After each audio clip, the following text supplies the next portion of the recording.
How much has this autumn been about looking at new combinations, seeing the key strengths in your side, and also seeing which players are able to perform at international level? Yeah, that's been a huge part of what we've done. We sort of set at the outset with the squad that we picked. We wanted to look at new players. It was very much a revamped squad, a squad that we needed to regenerate, and so obviously a lot of the focus has been on that, and we've been able to bring in a lot of new blood into the team, and focus on just sort of embedding them into the programme, and also bring some new things into how we wanted to play the game. So it's been great, big learning curve.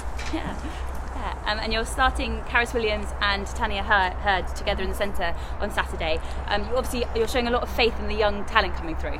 Yeah, it's a huge occasion when we play at Twickenham, and the senior players just want to play there just as much as any player does, and we've got some pretty grumpy senior players at the moment, but I think we don't get these experiences that often, and we've got a World Cup in 3 years, in less than 3 years, and we've got to start getting big game experience into players, and this is an ideal opportunity. So I've lots of faith in the youngsters. It's not going to be perfect by any stretch, and it's important they know that, but we want to give them an opportunity to play on that stage, and that's what we're going to do.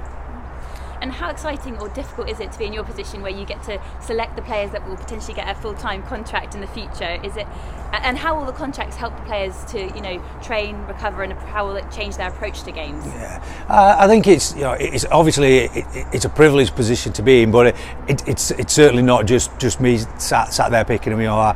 We've worked as a coaching group, myself, Scott Beeman and Richard Blaze have sat, and we've trawled over the players over and over again, and there's been an awful lot of ongoing dialogue about what we need the squad to look like and what we need our players to look like. So it's very much been a joint effort to select those players, but as I say, it's fantastic that the contracts are here for us now, and we can get them awarded, and then that gives us that extra access to the girls, so we can get them together when we need to, and really concentrate on getting some sort of accelerated development into them, and just from their point of view, I think you touched on it there, the key bit's the recovery, because they're trained to a really high standard at the moment anyway, and what the contracts give us, more access to them in terms of being able to use that time to develop understanding of the game and whatnot, but it gives them time to recover, so when they do train, they train at peak. And what are you personally looking forward to when the contracts come into force as head coach? I think it's like getting more exposure to the players, so we can get them all together on a Monday, or we can get groups together on a Monday, for instance, after they've played at the weekend, and see where everybody's at, and just spend a bit more time and being able to work on the detail of what we do, and developing, like I say, developing their understanding. So it's definitely that more time, and also being able to pick the phone up and make arrangements to see players during the week, sort of at the drop of the hat, and we can pull players together. So it's just the access is massive for us. Just finally, the England Women's National Academy obviously came together this autumn as well. Players that are, including players on the fringes, and obviously players playing really well in the Prem 15s. What has impressed you about the performances this season against the USA Women's Selects and Canada A? Yeah, I think the fact that we've been so competitive. The USA game was a fantastic game. Could have won it in the last minute with a kick, but I said to the girls, the result wasn't that important.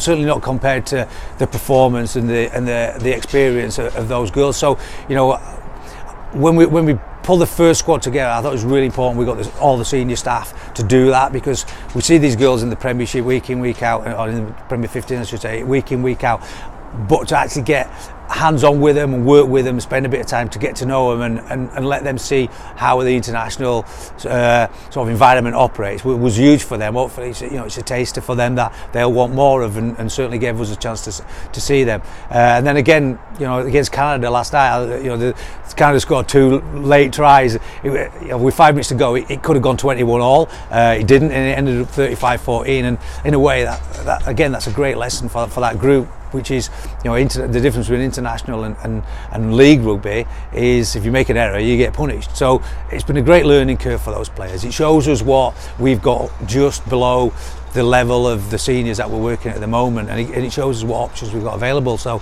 absolutely invaluable exercise for us, and thoroughly enjoyable as well.